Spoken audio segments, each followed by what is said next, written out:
Welcome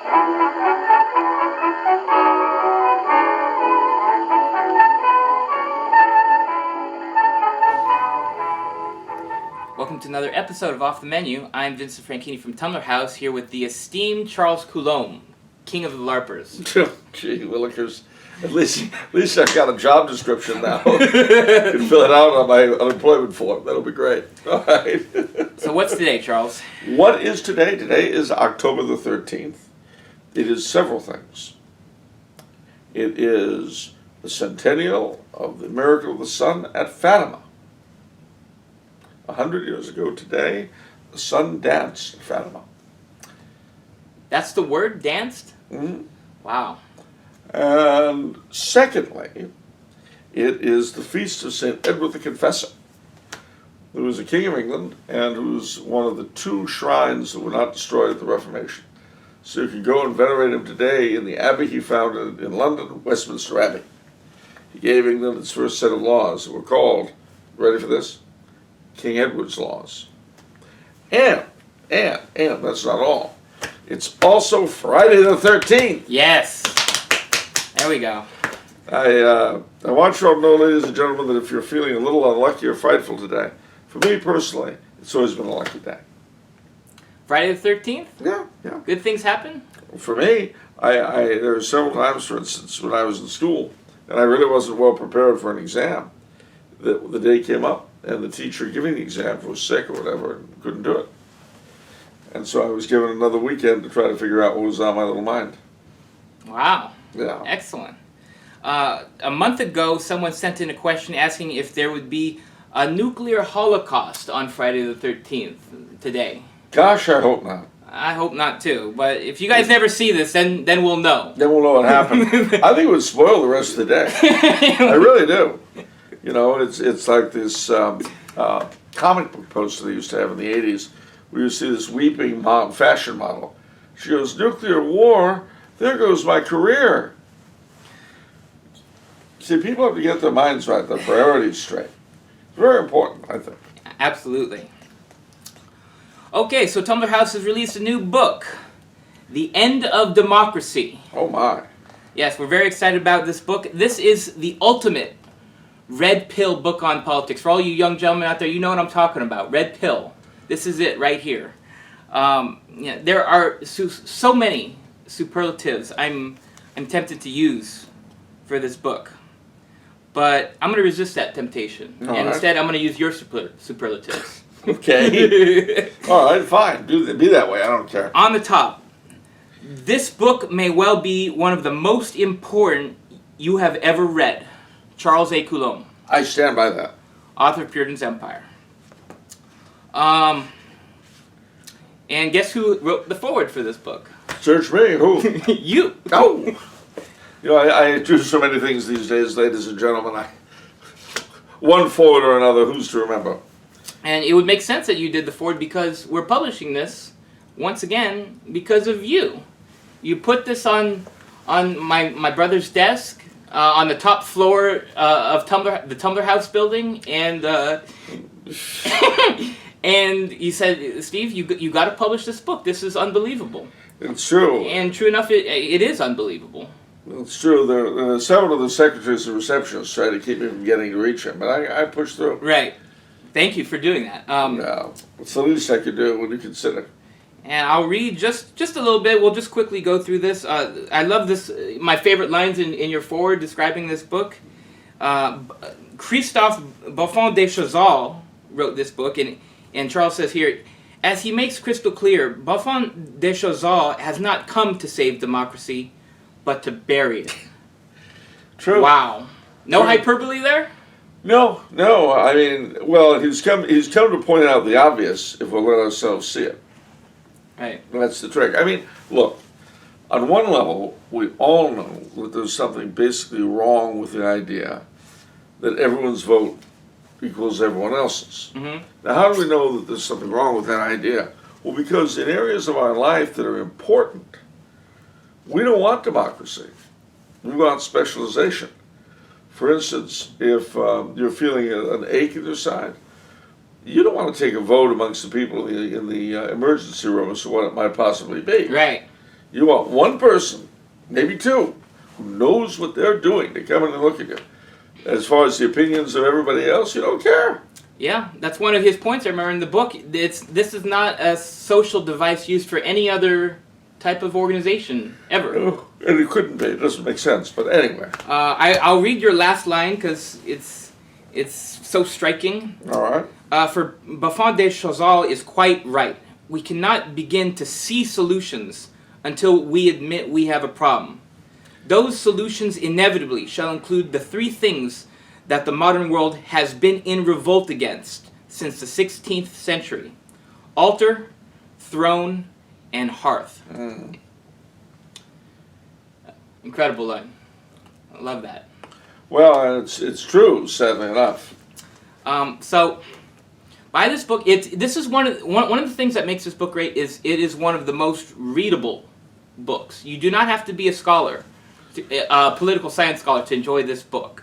Buffon, Christophe is a teacher. He is a teacher. So one of the things that comes across, I asked you the other day, I said, how is this book so readable? How is this possible? How can he do this? And you say, oh, well, it's easy. He's a teacher. Yeah. So he knows how to communicate complex ideas and simplify them in a way that we can all understand without any effort at all. Yeah, that's very true. And he's a very well-read man. He also had a part in my writing Star Spangled Crown. Oh, yes, as you say. Yeah. As you say, yes. So, I owe him that. But no, I'm very happy you published it, and I hope that a ton of people out there will pick it up and read it, because, not unlike my own Star Spangled Crown, we need to get these ideas, these views, out into the general circulation, out into the public verbal bloodstream. So, and we need to know how to communicate it so that we can teach other people. So that's what this book does. Christophe is going to give you the tools so that you can teach other people to free their minds, to help them escape the matrix, right? We want people to get out of the matrix. So if you want people to escape from the matrix, buy this book. Wow. I'm just thinking what the people looked like that Keanu Reeves found that were still in the matrix, but never mind. Well, we pretend that doesn't exist. All right. I'll go with that. Okay. Lastly, if you send any questions in on the book, 90% chance I'm going to ask it on the show. We're going to be doing a whole End of Democracy episode, and we need some good questions for it. Good questions. Not dumb ones, like, how did you decide how to do the pagination on the book? No. No, that's not a good question. I'm very sensitive on that issue, too. I did it, and so... Pagination. Yeah, pagination. Right. Yeah. All right. It's... I'm very sensitive. Okay, so let's begin. A lot of topics today that deal with current events going on. Boy Scouts, smoking, and church apparitions. Not all at once. The appearance of a ghostly Boy Scout smoking a cigarette. Wow, that's pretty horrifying. I would think so. Okay, but our first question we have is on Catalonia. Oh boy. Brett Bagour has a question for you. He says, there has been a lot of news recently about a potential vote for Catalonian independence in Spain. It would appear that Spain's center-right ruling government strongly opposes the movement, while leftist groups support the movement for secession. Yeah. What is Charles's position on Catalonian separatism? Well, firstly, as with Scots, Breton, Irish, Welsh, a lot of other separatisms around Europe, there are things that are legitimate and things that, in my humble opinion, are not. Each of these smaller peoples have a very noble history of their own. The Catalans, who actually, Catalonia is a small part of the entire area where people speak Catalan. Not only do they speak it in what we call Catalonia, but down along the coast of Valencia, the Balearic Islands, and even on the island of Sardinia, which belongs to Italy. Catalan is related to the southern French language of Provençal. It's a beautiful language, and one of the few that Our Lady herself spoke. Wow. When she was at Lourdes. Lord? Yes, Isn't that in France? it is, but they speak Catalan in that part of France. And Our Lady spoke to Saint Bernard Soubirous not in French, but in Catalan. Is that a type? Is that a derivation of French or Spanish? Neither. It's a separate language. It's totally. It has no semblance to either Spanish or French. It's a Romance language, so yes, it's related to both. Oh. But they're related to each other. And as I say, the Southern French language/dialect of Provençal is more closely connected to Catalan than either are to French or Spanish. Wow. So, and they have centuries of Catalan literature. The medieval literature has a lot to do with knights and ladies and dragons and all that. Catalan itself, you see, you've got to bear in mind that the Moors conquered all of Spain, except for a little bit up in the northwest corner. They're slowly pushed back, but the different nationalities and peoples that make up the Iberian Peninsula, the Portuguese, the Galicians, the Castilians, the Aragonians, the Andalusians, the Catalans, the Basques were already there, but the Navarrese and all that, these different peoples were liberated from the Moors at different times by different individuals, and that's where their individual histories come from. Okay. So, before I say anything else, let me say that the Catalans are a separate people from the rest of the Spanish, and they certainly have a very proud history. Okay. All right, that's all on one side. Right. On the other side, however, and just as with the Scots, just as with the Irish, this isn't a question of separate identity, but a separate political reality, a separate state. Now, as with Scotland, how do they expect to support themselves, number one? Number two, more importantly perhaps, who's behind it? And as you said, the left. Mm-hmm. And they're not behind it for any good reason. Now, Catalonia is an interesting area too, religiously, because since the 19th century it's been extremely divided. Some very pious Catholics and some really horrible anti-clericals, especially around Barcelona. Okay. And I think that it's that latter tradition that is behind this independence movement. Okay. With a lot of these things, the thing itself may or may not be a good thing, but the people behind it make all the difference. So to give you an example, Austria is German-speaking. So by itself, the union of Austria with Germany makes sense, right? On some levels. I guess. Unless it's the Nazis who want to do it, in which case there's something else at work. Similarly, the Catalonian left are not really the sort of people one would want to give one's country over to. And then there's also the fact that they want a republic. And as a great supporter of the Spanish monarchy, even in its somewhat attenuated present form, I'm certainly not in favor of that. In the beginning of the segment, you used the word legitimacy. I did. What makes a person legitimate? If they're a good guy? Well, of course. If they're a bad guy... Is it really that simple? Yeah, sure. Why not? Could be true. What? Yeah, it could be true. I like the idea. So, if you're a good guy, you're legitimate. If you're a bad guy, you're not. The Catalonians are illegitimate because they're the bad guys? No, the Catalonian leftists are legitimate because they're bad guys. Okay, so... Now, if this were a right-wing movement, we'd have to look again. But that put a taint on the whole movement, so Yeah. So we're against it. Well, it's like with the Basques. I mean... Well, let me ask you this: what if it was the good guys that were in favor of secession? Does our opinion suddenly change? It might. It all depends on who the other side are. Okay, well, what is our opinion based on? I mean, what's the good? I mean, how does that impact the rest of the world? Well, actually, Spain being a strong country is a good thing, not a bad thing. Okay. Number one. Number two, the likelihood of Catalonia being able to run itself well over the long term is not that great. The last thing this world of ours needs is another small, badly run country.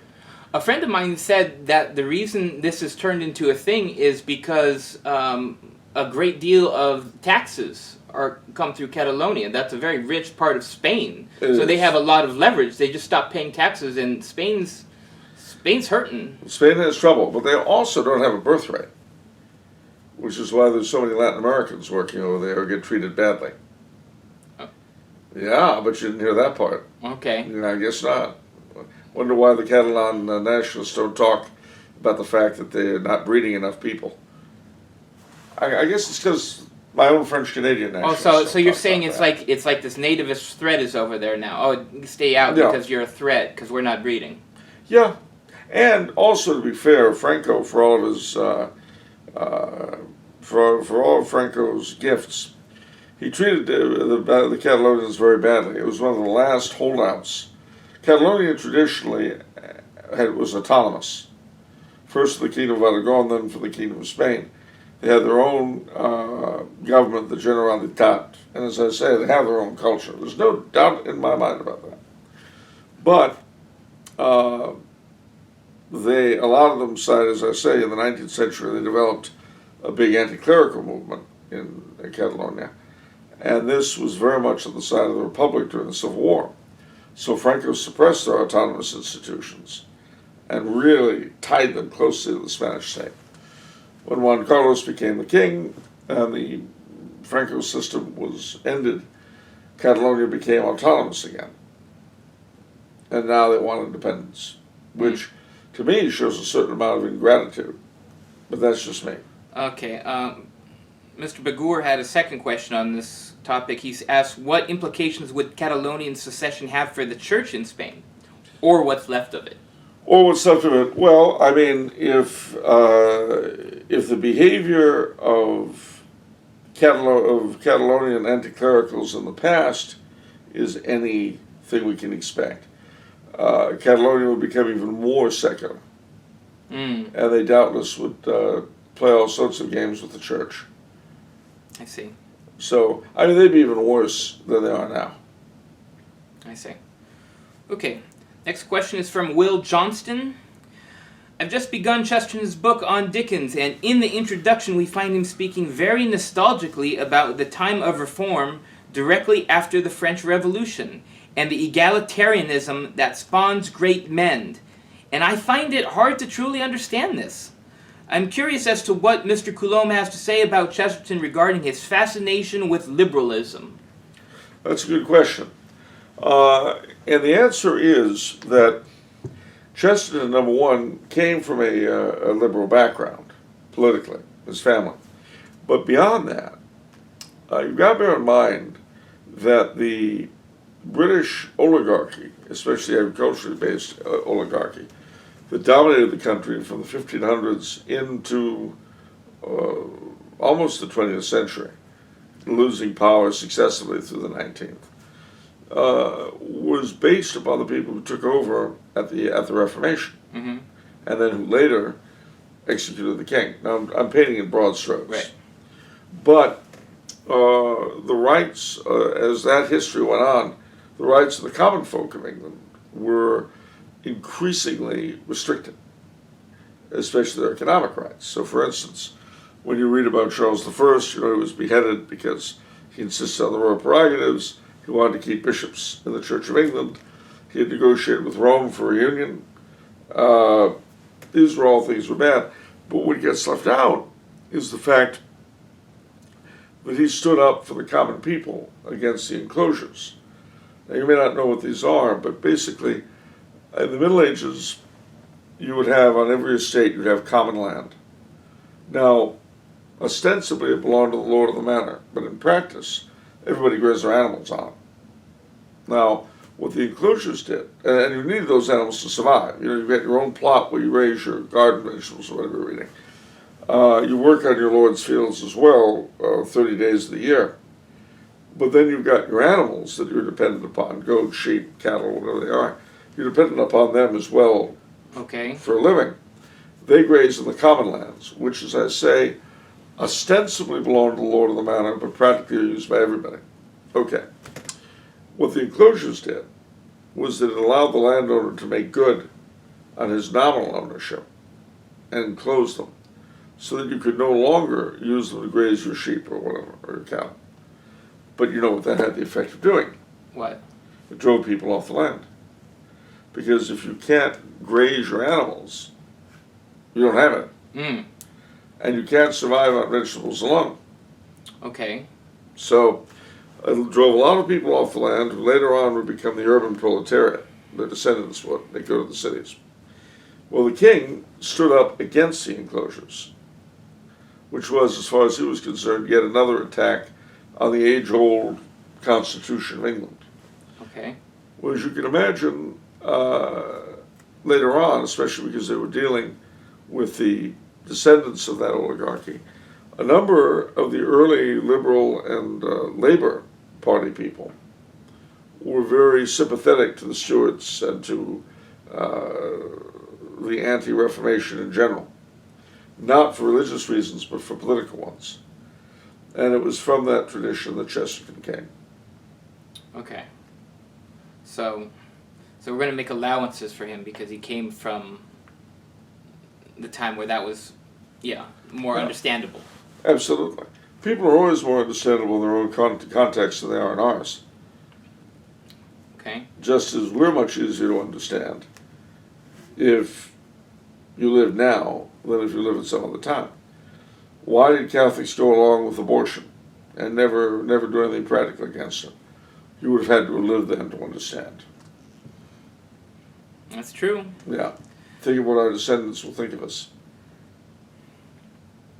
That's true.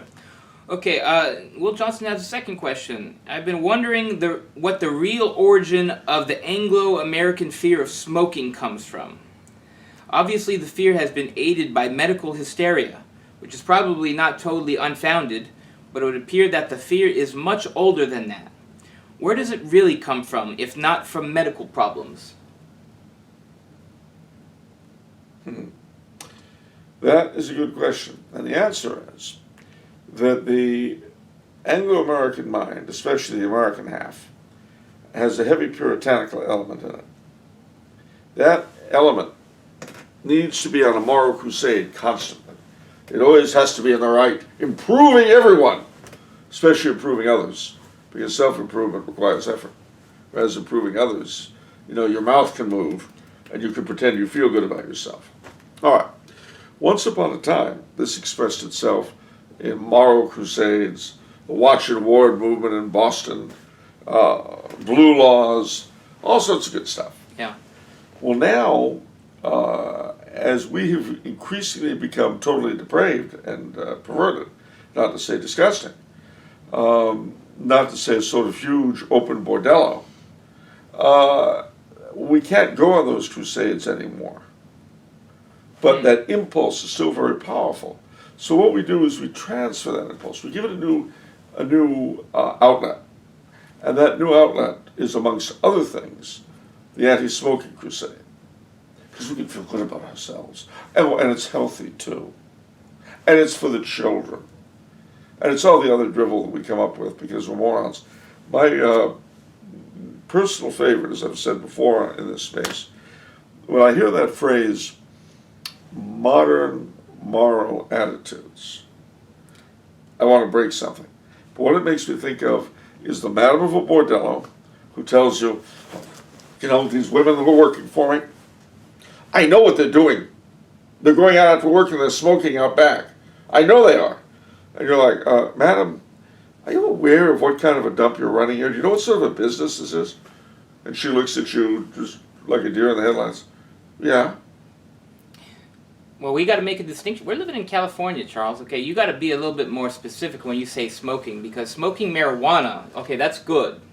Smoking cigarettes, no, that's a stigma. That's got the stigma. Even though marijuana has more carcinogens than tobacco, I know.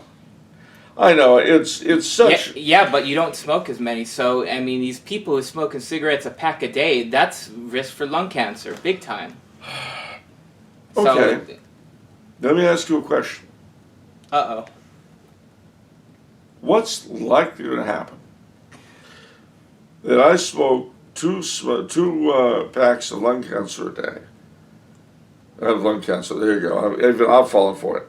I smoke 2 packs of cigarettes a day, I meant to say, and I get lung cancer, or I indulge in certain sorts of behavior on a regular basis with people I don't know, and I get AIDS.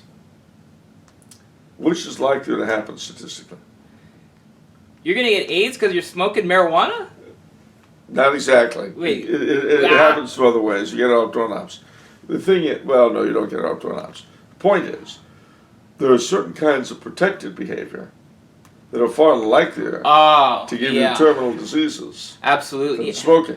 I agree there. Yeah. Now, mind you, God forbid I should involve myself in your private life, ladies and gentlemen. In fact, I'd probably pay not to know any more than I do, which isn't much. But, why is it that sufferers from AIDS are martyrs and sufferers from lung cancer are villains? You know, I just looked at the stats for what you're talking about, and boy, the health issues with the STDs and AIDS is just absolutely through the roof. Yeah. And you know what cracks me up is they call the taxes on cigarettes sin taxes. Shouldn't that be reserved for the taxes on things like condoms? Who says sin taxes? It's an old phrase. You're probably too young. Okay. But they call, and on booze as well, they call those sin taxes. Well, why not the taxes on condoms? And what were called in another age when we had marriage, marital aids. Why are the taxes that have been paid on those, why aren't those called sin taxes? Well, it's different nowadays. Sin is No, good. sin is very good. Yeah, go up there and go up to Sin City, right? We're just 4 hours away. Yeah. What happens in Vegas stays in Vegas, right? Yeah, well, if it did, we wouldn't be paying for STDs. You know, this is what I mean. Why do you say things like that? I hate that. Stop it. No, but seriously, ladies and gentlemen, our attitudes in this area are so bogus, to use a younger person's phrase, and hypocritical, to use one from my era. The mind explodes in horror. Touching back to the term, the outlet. We need the outlet because we've lost the morality. Yeah. So we've got these other things that step in to replace, the morality thing. The big one, another big one, is the whole vegan thing. Oh yeah. It is so hysterical. This one person on Facebook says, these people are using animals for food. I know, it's amazing. As if like that was some sort of alien concept. I wonder what animals use animals for. Have you ever seen a lion grazing? I haven't. And the thing is, ladies and gentlemen, I mean, get a grip. Okay, get a grip. What would you say if I told you there was a world leader who was a vegetarian, not a vegan because he would use dairy products, but a vegetarian, a non-smoker, very anti-smoking, non-drinker. What is this, Trudeau? What? No, it's not Trudeau. Bieber Trudeau. You want to use the whole hyphenate. Okay. Name. He's no longer alive, sadly. Oh. But he was for animal rights. I know where you're going with this. It's probably going to be Hitler. Yeah, like everyone else doesn't like, but it is Hitler. And a friend of mine found a poster from the Nazi anti-smoking campaign. It showed Hitler pointing at you, and the caption was, "Our Fuhrer doesn't smoke, neither should you." And this friend of mine, this was back when the state of California was giving out money right and left to anti-smoking campaigns. Yeah. So his idea was to get this thing translated into English, get money from the state for reproducing them and putting them all over the place. Well, see, I don't know about this argument, Hitler did this, because you also say, previously, Hitler was great for infrastructure. So if you're a politician who's interested in infrastructure, is that bad because Hitler did it too? That's a good question. And the answer is yes. What? Yes, infrastructure is bad. No, I mean, obviously, it's got to be a case-by-case thing. Yeah. But the point I'm making is that, and really it is the same case, because if you're going to say that infrastructure is good, well, Hitler was for that. So if you're going to say that smoking is bad, well, Hitler was against it too. So be careful for using Hitler as a pitchman for anything. But I assure you, ladies and gentlemen, he would have been very happy with our society as it is today in a lot of ways. You can't know that. Yeah, I can. He hated Christmas. He hated Christmas? Yeah, we didn't call it holiday. He called it Yule. We love Christmas, though. Well, we do, except we call it holiday. Holiday trees, holiday parties. We avoid saying Merry Christmas. We love Christmas, though. Well, that's us Catholics. But Hitler hated us too, as much as he hated Christmas. Why do you hate Christmas? Because it was Christian. He wasn't a Christian, I'm sorry.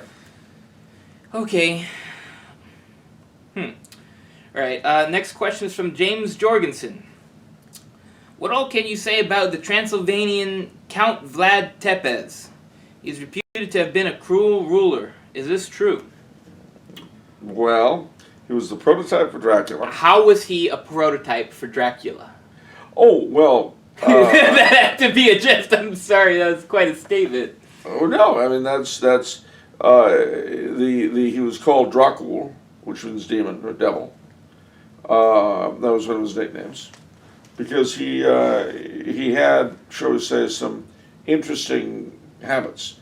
They called him Vlad the Impaler because he had the habit of taking people and putting them on big sticks with their ani, pulled out.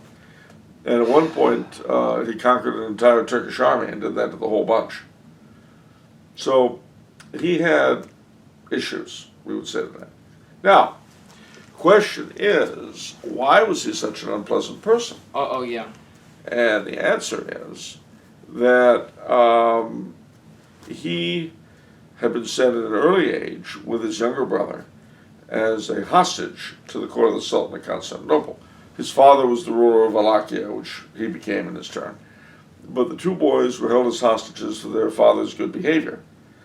Now, unfortunately for them, or certainly for Vlad, it had a little different outcome for his younger brother. The Sultan took a shine to them. And I don't mean he took a shine to them as in they were nice kids. I mean a shine. Pedophilia supreme. Oh, no. Oh, yes. Now, this had a very, very different result with the two boys. The older brother, Vlad, really came to hate the Turks, completely, totally, because he did not appreciate having been a bun boy, as they vulgar will call him. His younger brother was a bit more malleable and became, as it were, the Sultan's willing servant. So, Vlad eventually made it back to his father's kingdom when his father died, and immediately began his reign of terror against the Turks, and then anybody else that annoyed him, but particularly the Turks. Hence the impaling. Yeah. There was a special message for the Sultan in having his soldiers impaled like that. Just to say, I remember. Well, the younger brother, he stayed close to the Sultan, so to speak. And the Sultan decided that he wanted to replace Vlad with him. I forget the exact circumstances, but the way it ended up, the brother fell into Vlad's hands and he had him executed. I don't remember if he had him impaled, but he had him executed. So that is the sad story of Vlad the Impaler.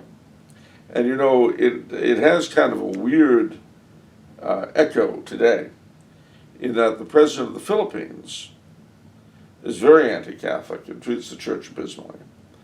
But he claims that he was molested as a boy by a Jesuit. The funny thing is that I knew that Jesuit, and he has been one of the leading names in the molestation cases here in California. So, no, he never did anything with me, I can tell you, which probably shows he had taste, if nothing else. But, no, I mean, it's, be careful how you screw up a kid. Right. Because it will come back to haunt you, very possibly. Does a person have is it even more of a sin if that, the person that you've defiled, he, ruins the nation because of that? Oh, yeah, that certainly attributes to you. Yeah. I mean, of course. You remember, one of the things they talk about in the confessional is, have you contributed to another's sin? Ah. Well, if that isn't contributing to another's sin, Right. I don't know what is. Yeah. So, as I say, ladies and gentlemen, be careful with the children you encounter. Yeah. This reminds me of that story you told, perhaps on a previous episode, the moral where he gave directions. What's the best thing you did in heaven, and it was Yeah. giving this other man directions, and Yeah. it went beautifully. Yeah, it was, So it's sort of like, be aware. Any little thing can have an impact. Well, It's obviously this wasn't a little thing, No. but It wasn't, but and certainly, ladies and gentlemen, when you're dealing with young people, whether from infants to high school, be very, very careful that you don't mess them up. It's so easy to do, and a lot of the time it's inattention. Mm. I mean, it amazes me. We seem to have half the current generation on drugs. We didn't have that when I was a boy. Yeah. So you're saying that's due to the inattention? Partly, yeah. Partly. It may even be due to the lack of corporal punishment. You're in favor of corporal punishment. I am. Now, mind you. Your dad didn't do that, though. Oh, he sure did. Oh, did he? Oh, you better believe he did. But of course, and this is why I'm in favor of it, because my father used to say, never hit your kid when you're angry. It was very, very planned out, very intended. And the way he would do it, we'll see that his rules were very, very, very clear. We knew the kind of thing that would get us hit. Hmm.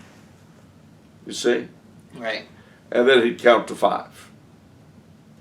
If we stopped, we didn't get hit. Right. But we went all the way to 5 and ignored him. Wow. Then what would happen is we would get a long lecture as to why we were going to be hit. And then he'd do the deed. Never used a belt, always used his hand. He had this weird snapping thing that was very unpleasant. And then he would give us a long lecture on why he'd done it. And you get to the point, beat me to a pole man, but just stop. You can't take it anymore. But so it wasn't common. It didn't happen a lot. Right. But it was sufficient to deter that kind of behavior. When his more liberal friends would say, "Oh, it's terrible. It's corporal punishment," he'd say, "Oh, it's not corporal punishment. It's catalyzing the cerebral cortex through pain association." Wow. Which, but I firmly believe that if corporal punishment was administered in that fashion to more kids, as a very balanced and very thought out part of a thought out disciplinary program. See, that's the thing. So many parents today don't look at parenting the way they do, say, at their jobs or their professions. Parenting, fathering or mothering, is not just something you do.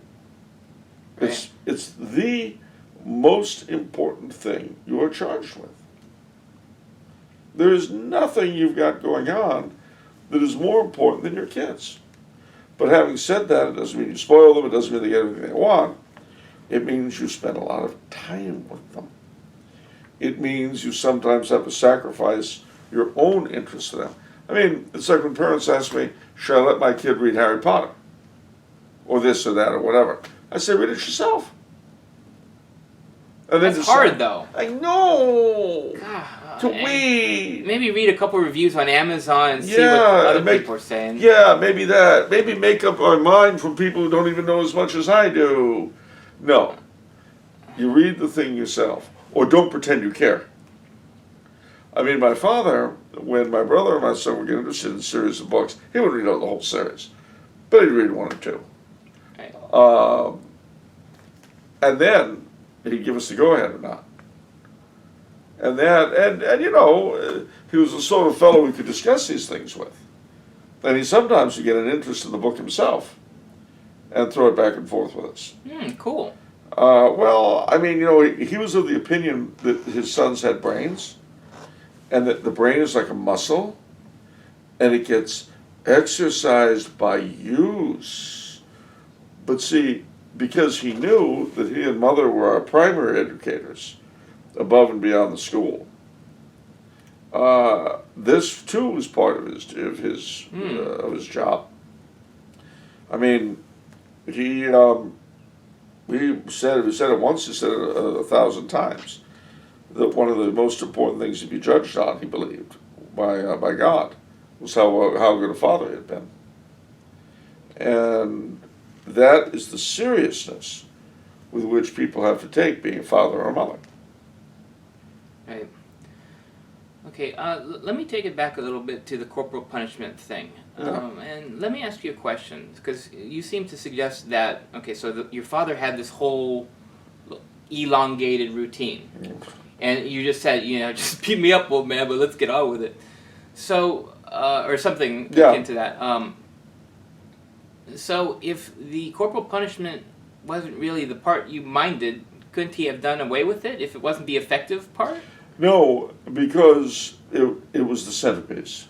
It was a centerpiece. And it wasn't fun, it was degrading. You didn't like it. Of course. You didn't enjoy it.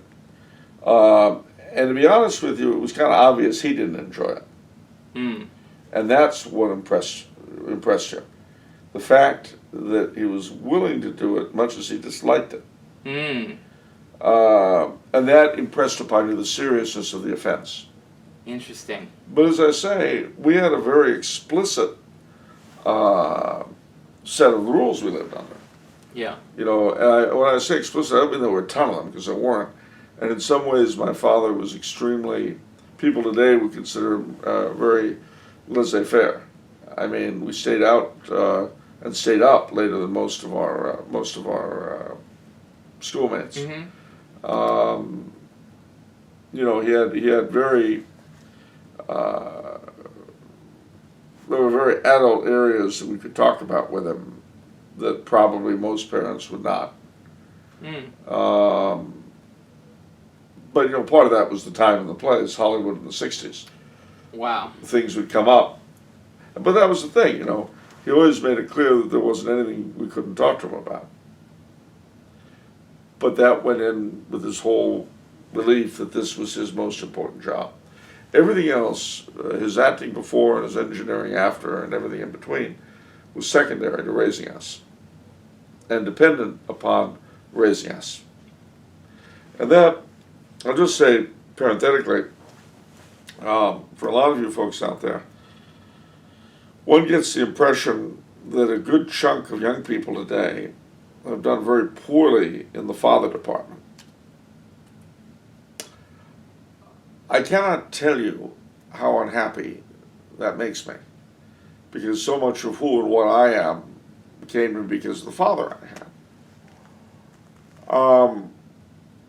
All I can tell you is that you've really got to try to fix in your head what the ideal of fatherhood is, and if, as and when God blesses you with that role, try to do better than whatever you were given. Now, for a lot of people today, there's no pattern. I get that. I understand that. But you have to try, because the alternative is to create another generation of kids as screwed up as the last several have been. Now, we don't need more of that, Even if everyone listening here, there's 700 people eventually watch this program. I don't know. If only 7 of them turned out to be decent fathers and produce kids who are upright and courageous and moral and fun, and then I'll have done my job. It's the great tragedy, really, of our day that is in with and under all the others, is the death of fatherhood, the death of motherhood, the death of masculinity, the death of femininity. That is intimately linked to every one of our other problems. And again, as you get into a chicken and egg deal, but they're all intimately connected. And this is one area, ladies and gentlemen, where you can say, not me, not this kid. The rest of it I can't control, but this I can. Indeed. Shameless plug again, because you're talking largely about fatherhood, but we have 2 books by Solange Hertz, Searcher of Majesty and Women, Words, and Wisdom, which largely deal with almost the exact same thing you said, but applied to moms. Yeah. How there shouldn't be this thing, housewives need to get out You know, the housewife is one of the most important things you can do as a kid. And so she makes this case for authentic femininity. What is that?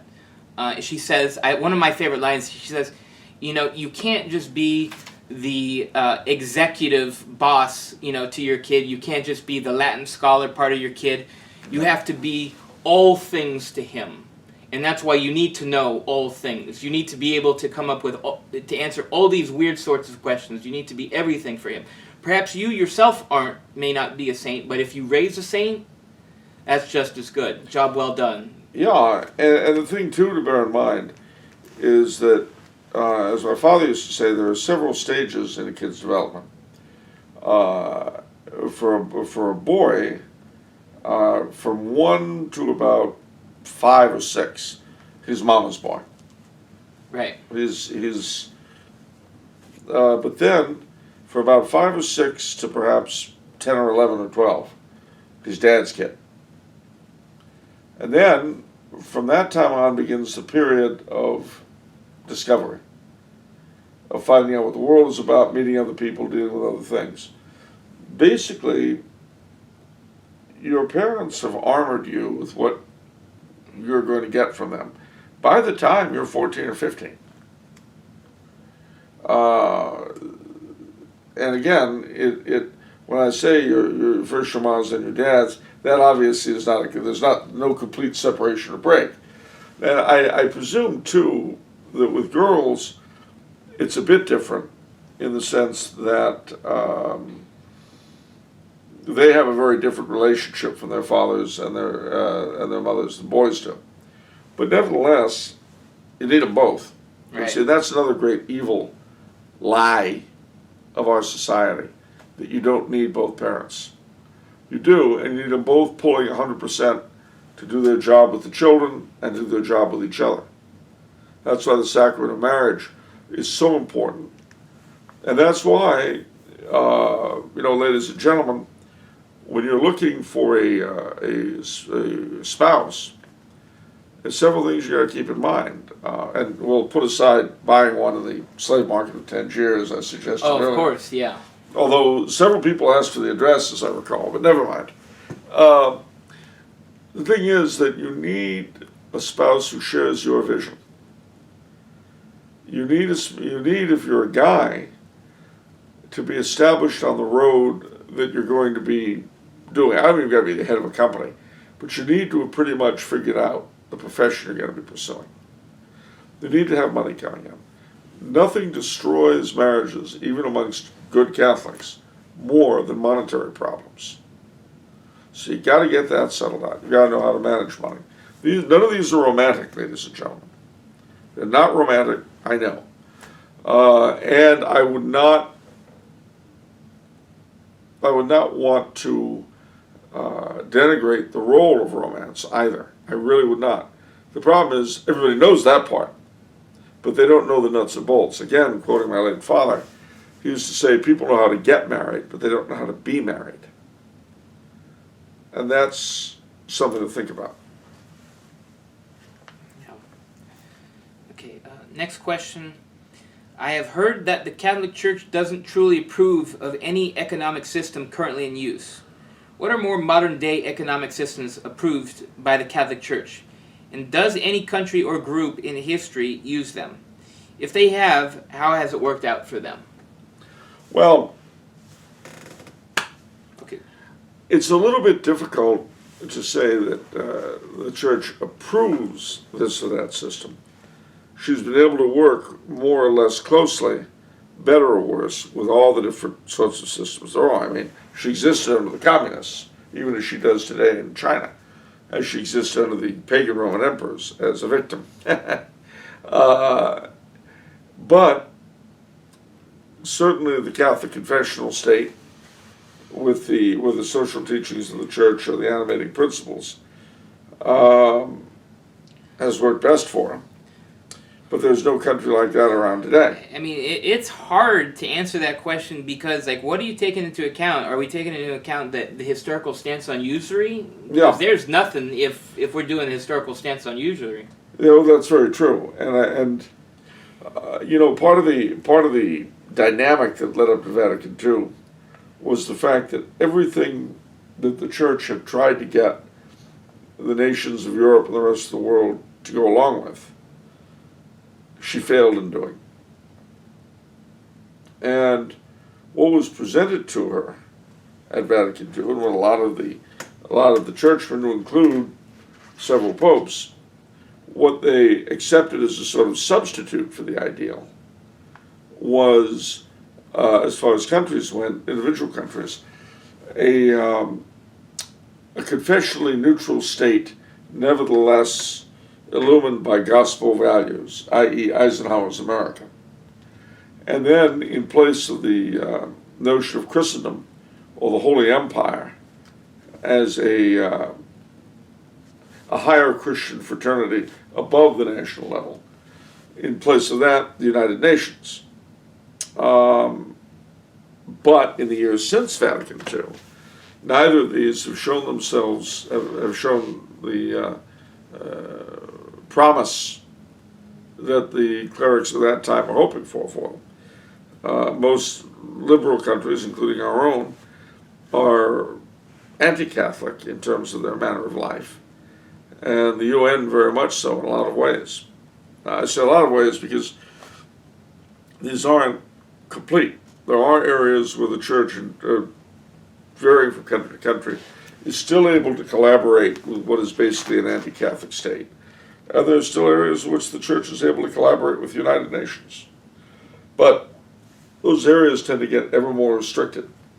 And what the outcome of it is, who knows? Yeah. Maybe there'll be a nuclear war by midnight tonight. Hope not. Okay, next question. Charles, this is your old friend John Ryan from Putnam, Connecticut. Howdy, John. Charles and I are both Eagle Scouts. Yes. In light of the recent welcoming of homosexuals into Boy Scouting, do you believe Catholics should still participate in the program? Also, what should their conduct be relative to this issue if they stay in the Scouting program? I sense a rant. Yeah, a rant's coming out. A rant is definitely coming out. And this is a crueler thing in the wake of the admission of women to the program this week. What's a crueler thing? Oh, well, I mean, he's already brought up the gay thing. Oh, right. And this is on top. On top of that, now women are to be admitted. So the whole point of the Boy Scouts is blown to pieces. And it's intimately connected with what I was saying earlier about fatherhood. And I'll explain. Oh, yes. He's right. I'm an Eagle Scout. My brother is an Eagle Scout. 4 of my nephews are Eagle Scouts. 1 more is just about to get it. My brother went into the Cubs in '61. And on and off, he's been dealing with scouting down to the present because of my youngest nephew. I became a Cub Scout in 1969. I got my Eagle in '77. Left the program when I went away to college in '78. I guess what I'm trying to say is we're sort of a scouting family. Okay. And this kind of means a lot to me personally. But I realized as I was thinking about the collapse of the program in the past few years and breaking holes in my wall, in a way, scouting as we've known it dying had to happen. Why? What is the Scout Oath? On my honor, I will do my best to do my duty to God and my country, or to God and the Queen if you're in the Commonwealth. To help other people at all times, to obey the Scout law, to keep myself physically strong, mentally awake, and morally straight. You gotta abolish that one. Well, this flies completely in the face of everything we as scumbags are. Of course. On my honor. Let's start with that. Okay. What is honor? I don't know. You tell me. I won't. I won't. It's something that we did learn as scouts. But it's something that is totally alien to the gaping bordello that we are as a society. On my honor, I will do my best to do my duty. I say, hold on right there. My duty? What in God's name is duty, ladies and gentlemen? Duty to what? To my stupid self, that's what. To God and my country. Duty to God, duty to country. God, who probably doesn't exist the way I was taught in school, and the country, which only has meaning in terms of whoever's ruling it. The idea that there could be a duty to country above and beyond party. Wow. The Scout law. Do you know what that is? No idea. A scout will be trustworthy, loyal, courteous, clean, thrifty, obedient, or brave. I missed it up there. Brave, clean, and reverent. Trustworthy, loyal, courteous, brave. Aren't these things still intact? Don't they abide? No, we don't do any of that stuff anymore because they all require more out of us than lip service. What are we supposed to be loyal to beyond ourselves and our own interests, our own tastes? And as for brave, you get yourself hurt being brave. I mean, everything's fine until somebody throws a gas grenade, then we run, or the smoke grenade. You've seen the Intifada people fighting it out with the whatnots. I try not to, but yeah. I mean, this irreverent, clean, and then going on with the oath, help other people at all times? Help other people when they're not paying me? That's madness. That gets in the way of my life, liberty, and pursuit of happiness. Yeah, I'll say. And then to keep myself physically strong, you see as my gut and my chin show you, I've kept that part well. Mentally awake? Oh, come bloody on. Morally straight? Ladies and gentlemen, the scouting program, as I knew it, is in its ideology, in what it taught, an absolute attack on everything we have come to hold dear as modern Americans. It is dying and deserved to die because it shows us up for what we are. I feel better now. Oh, good. It's gallows bitterness. But now to answer my old friend John Ryan's question, what was it? Should Catholics still participate, given all this stuff? Not in the scouting program anymore, no. But there are alternatives. There is the Federation of North American Explorers, which is linked to the Catholic Scouts in Europe. And there is the Troops of St. George, which has also been founded in the wake of the whole gay thing.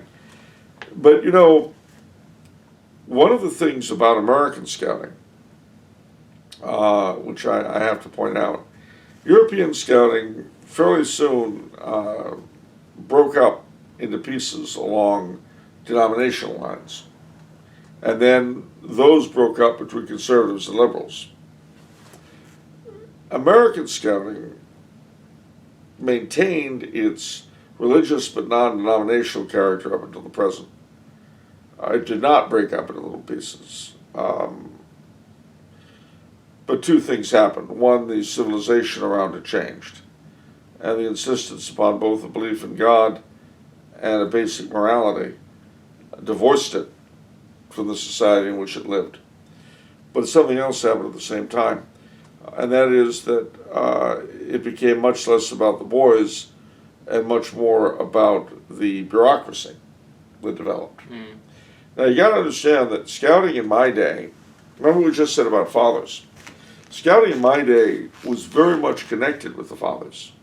It's not like the scoutmaster and assistant scoutmasters, you know, you're dumped in their hands and that's the end of it.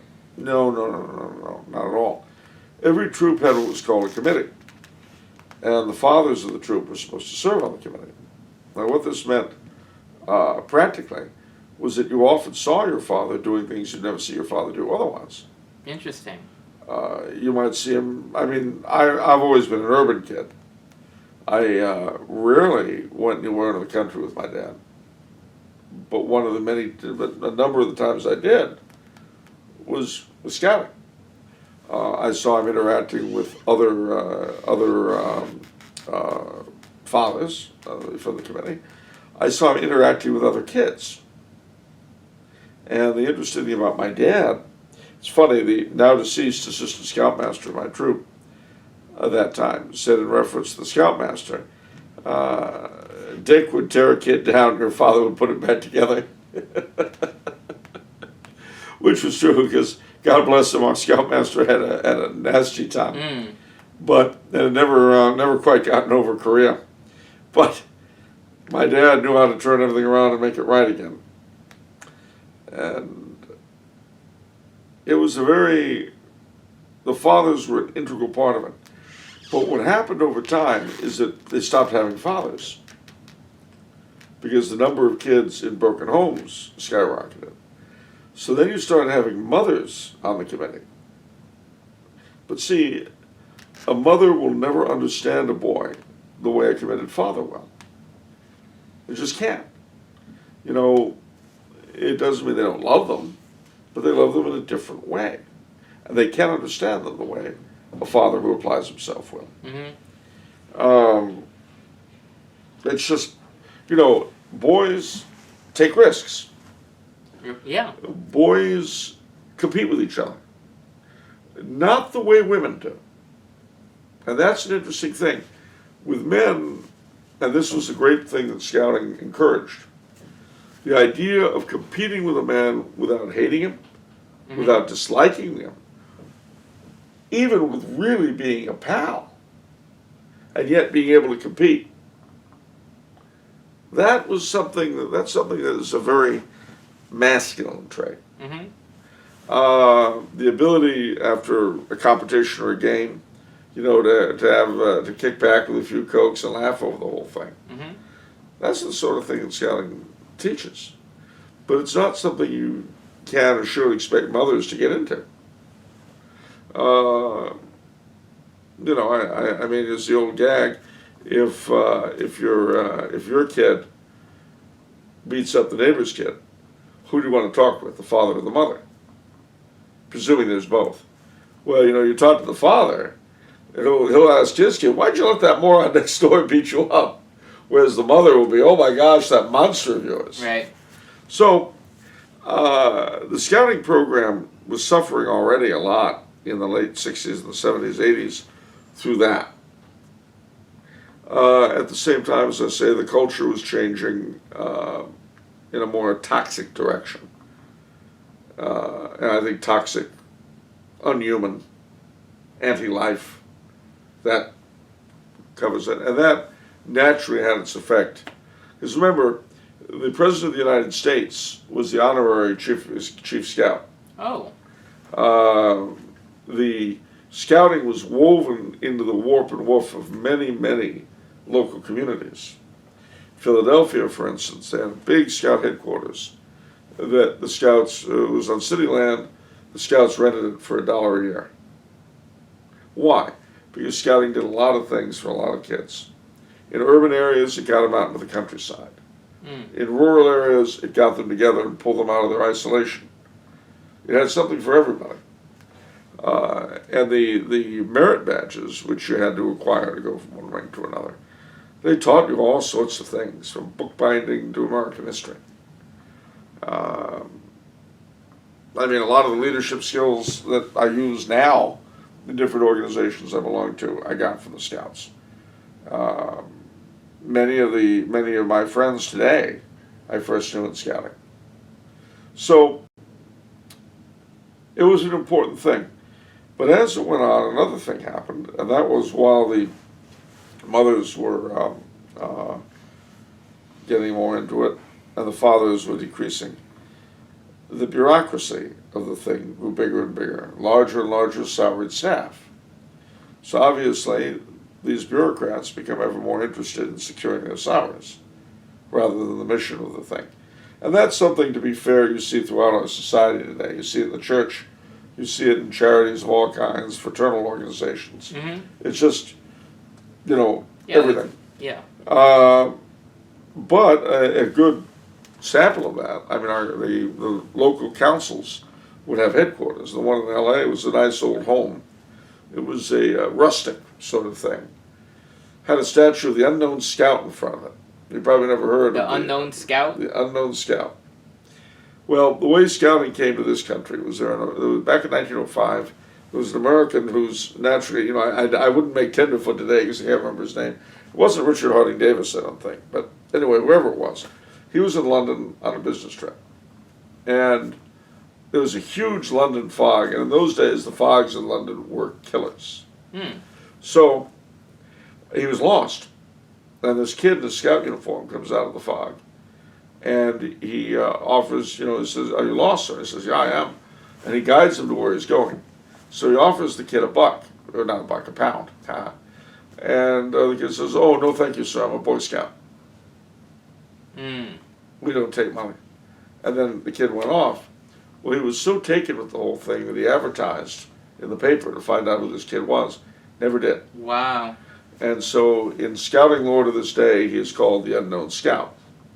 And the big thing that made the headquarters of Scout way different from just a regular frame house, which was nice, was the statue of the Unknown Scout outside.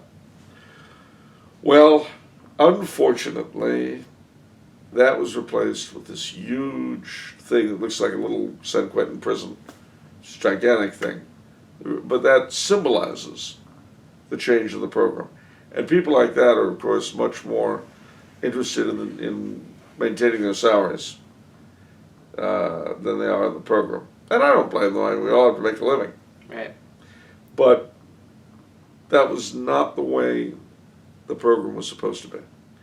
I'll just say one more word about it, and that is that Lord Baden-Powell, who was the founder of Scouting, they say all sorts of terrible things about him now.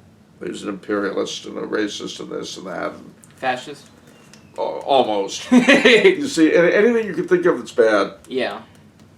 that mouth is yapping. Everything, all the bile it's got, it's spewing. But one thing you can't take away from him is he knew boys. He knew what makes boys click. He knew how to bring the best out of them, which was what scouting was supposed to be about. For Catholic parents today, try to find one of these alternatives. Start one yourself. And again, as with reading your kids' work, don't pretend you're not concerned. Don't pretend that you are concerned if you are not willing to do the work. The scouting program fills a particular niche in a kid's life that school will not, that sports will not, that certain other programs that are, useful in themselves will nevertheless not. It hits character development. It hits, all sorts of things. And I really could not recommend the scouting program as it was more highly, nor could I call more strongly for something to take its place now. And as I say, those two alternatives come to mind. I'm sure if you look around, you can find others.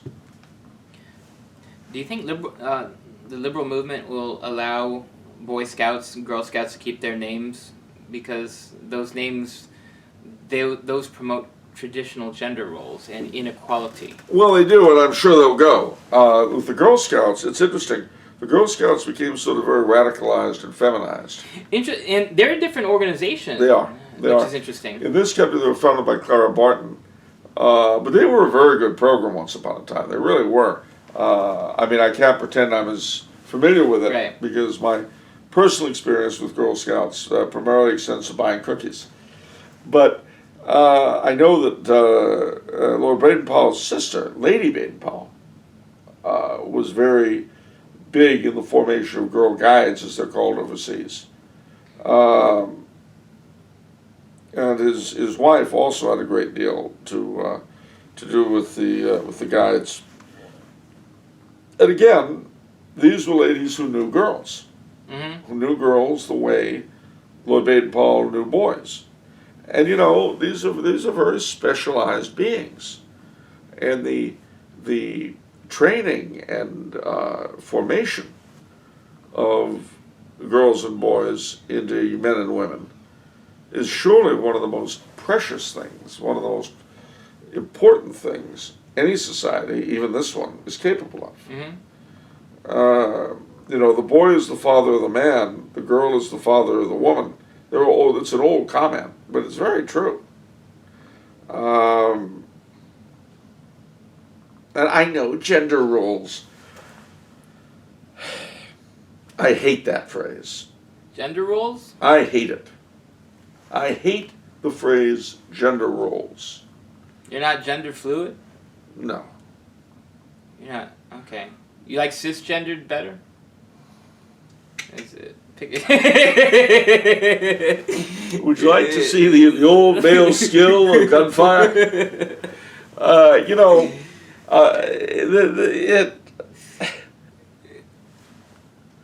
Again, ladies and gentlemen, younger folk out there, I'm sorry. I am so sorry.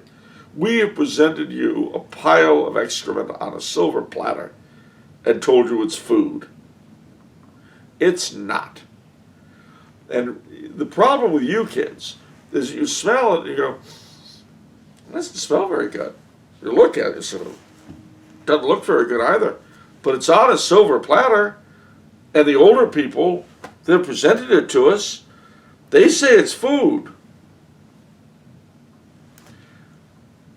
And some of you say, well, it doesn't smell like food, it doesn't look like food, and I'm not eating it.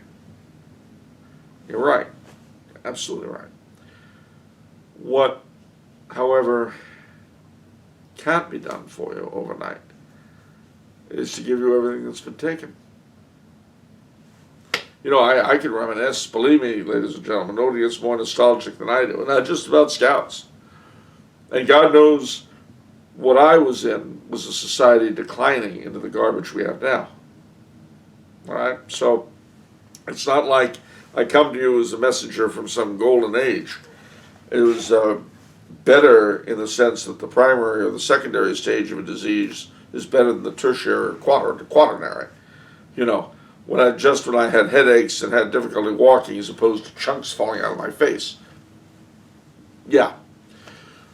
But having said all of that, it does fall to you to reconquer it all, to regain it all, to pick up the pieces, the wretched remnants we've left behind, and try to rebuild something decent out of them. That falls to you. I wish I could tell you something more comforting than that, but look at the bright side. It does require heroism.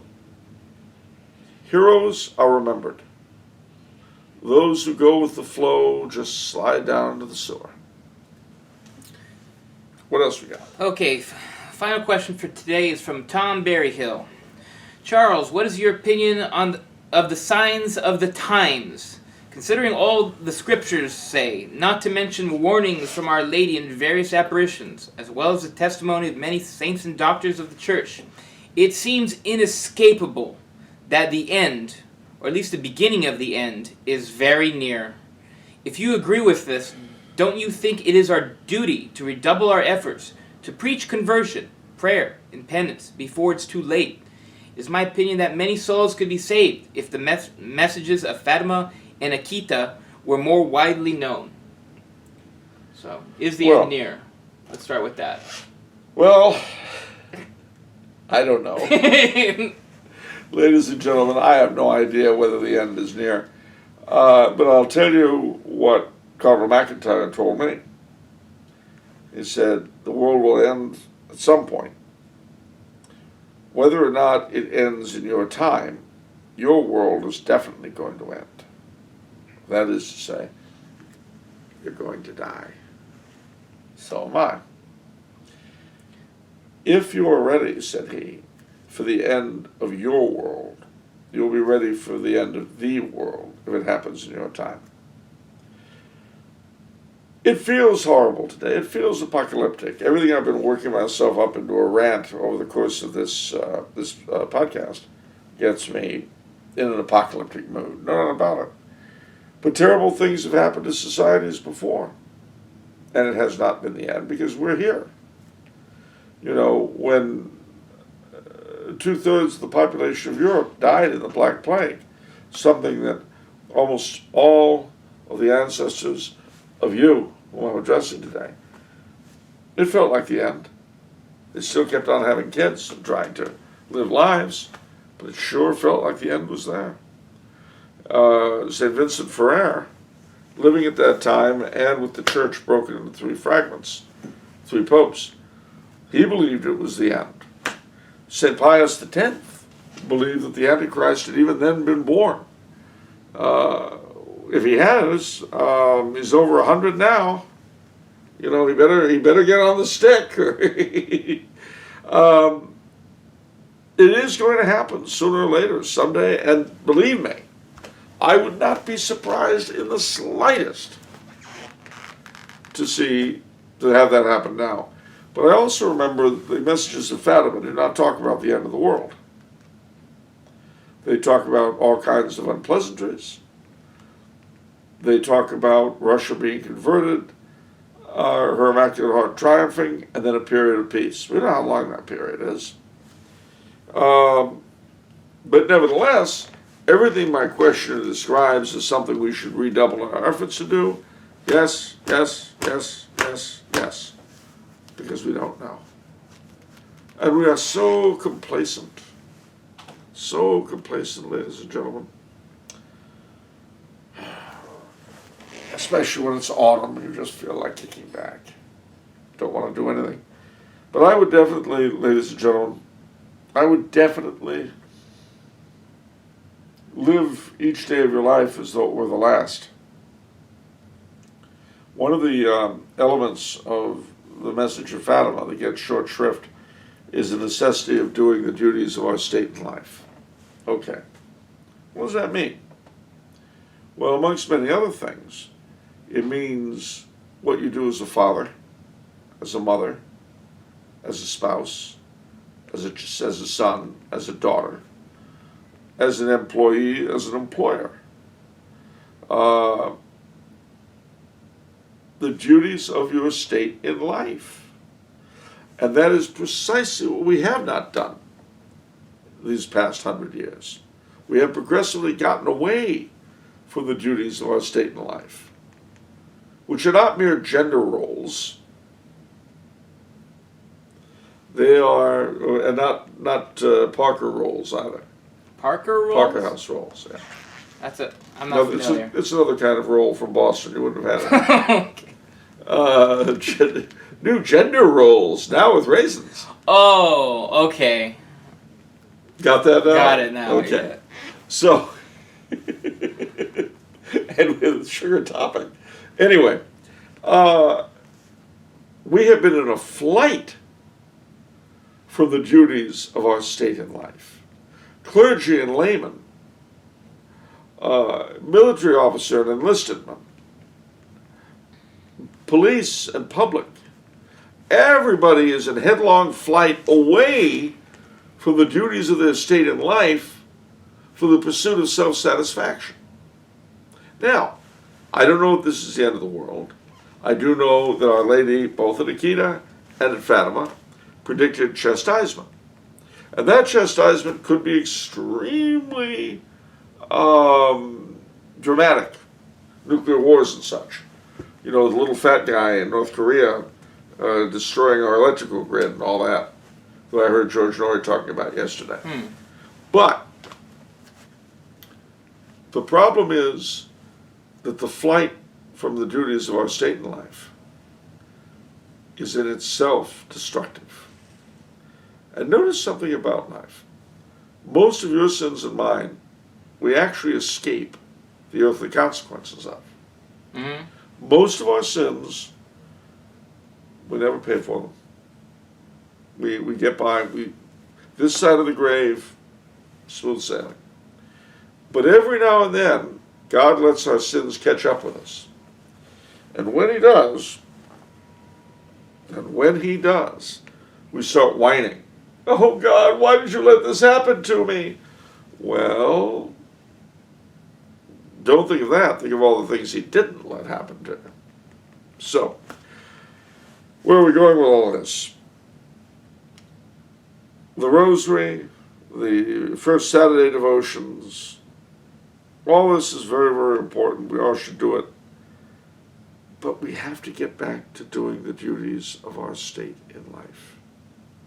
And that's true of students and professors. It's true of everyone. All of us have several different interlocking duties that are part of the expression matrix of relationships that are all that are connected. We need to do those. Fathers need to be fathers, daughters need to be daughters, mothers need to be mothers, sons need to be sons, uncles need to be uncles, and everything. And in every other relationship imaginable. Let's do that, ladies and gentlemen. Let's do that. And perhaps the day of judgment will be put off. Perhaps the horrors that we have yet to pass through will be less. But even if they aren't, our duty to God, oh wow, that sounds like something out of the Scout Oath, sorry, is worth fulfilling just in itself. So is our duty to our neighbor. Even if we get no reward for it. Even if, like the unknown scout, we don't get paid anything. Like that Mother Teresa quote, one of the best, people are always nasty, but be kind to them anyway. Yep. All that, it's a very great quote. I'm sure everybody knows what I'm talking about. It is, and you see all these things go down to the same area. And